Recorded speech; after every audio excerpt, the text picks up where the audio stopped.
Let's face it, my game looked pretty boring. Like, really, really boring. It was basically a character standing on a giant field of purple dirt.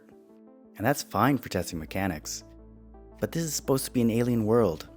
An alien world with cool pixel graphics. So over the last little while, I've been trying to figure out a surprisingly difficult question. What should an alien world actually look like? Because I don't want Asteroid Acres to just be Earth, with purple trees. One of the biggest inspirations for Asteroid Acres has always been exploration. I love the idea of arriving somewhere completely unfamiliar and having no idea what's over the next hill. When I started thinking about what the plants and environments could look like, I realized I didn't necessarily need to look to another planet for inspiration. I could look here on Earth, just a very different Earth. I've been reading about the Devonian period, when plant life on land looked nothing like the forests we're familiar with today. They were these strange primitive plants, simple branching structures, early trees, and these enormous fungus-like organisms. And some of it looks really alien, which got me thinking, if you landed on Earth hundreds of millions of years ago, would you even think it's Earth? So with all that rattling around in my head, I started doodling plants. I've actually been doing most of this in an app called Resprite on my iPad, and I've really been enjoying it. I can sit on the couch or lie in bed and just doodle weird alien plants until something interesting appears. Which is actually pretty fun and relaxing when you aren't attached to your desk all the time. The hard part is making something look alien without making it look completely random.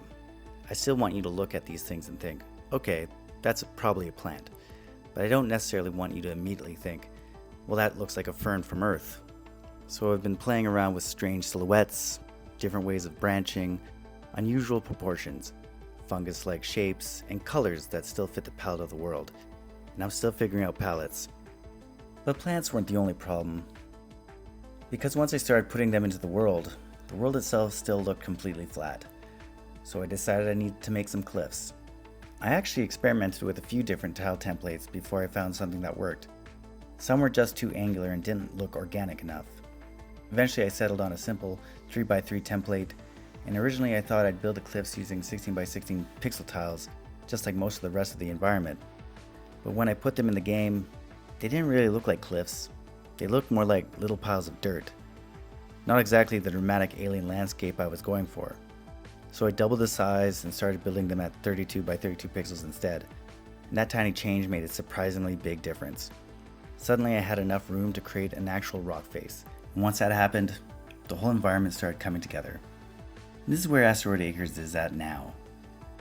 It's still early. I need a lot more vegetation, more environmental details, eventually some creatures, a colony with NPCs, and there's an enormous amount of this world that I haven't even built yet. But this is the first time I've looked at the environment and thought, yeah, I actually want to explore that. Because that's ultimately what I want Asteroid Acres to feel like. I want you to leave the safety of the colony, walk into this strange landscape, and wonder what's out there.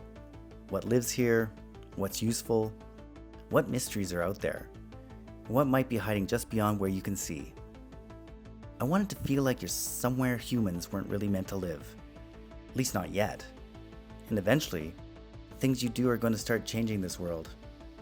But that's a devlog for another day. For now, I'm just happy that Asteroid Acres is finally starting to look a little less boring and a lot more alien.